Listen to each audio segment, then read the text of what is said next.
നമുക്ക് ഇടിഞ്ചക്ക ഫ്രൈ ഉണ്ടാക്കി കൂടെ ഒരു ബിരിയാണി ഉണ്ടാക്കാം. അതിന് വേണ്ടി മസാലയൊക്കെ ചേർത്ത് ഇടിഞ്ചക്ക അതിനകത്ത് മുക്കി നമ്മൾ പൊരിച്ചെടുക്കുന്നുണ്ട്. അതിന് മസാലയൊക്കെ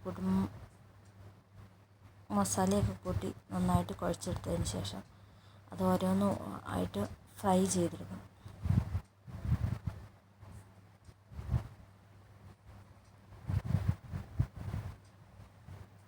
അതൊന്ന് ഫ്രൈ എടുക്കുന്നുണ്ട്.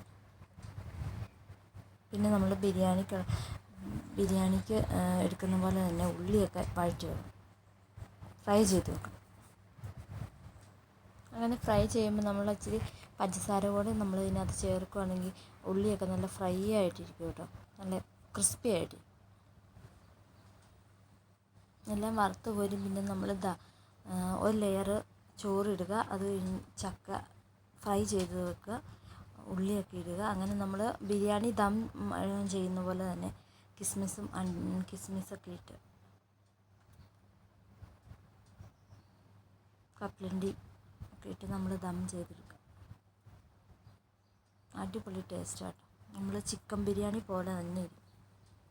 എല്ലാവരും ഒന്ന് ട്രൈ ചെയ്ത് നോക്കണം.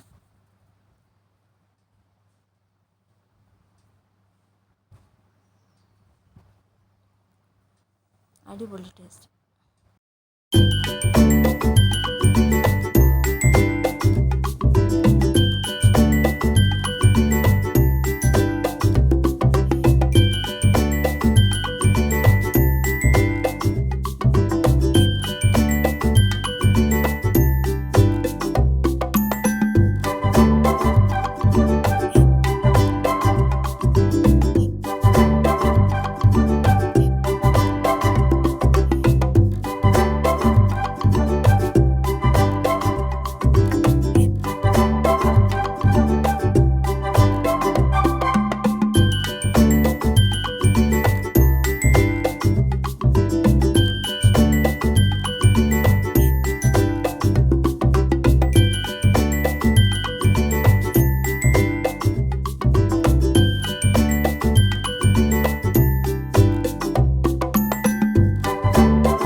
സൂപ്പർ ആട്ടോ.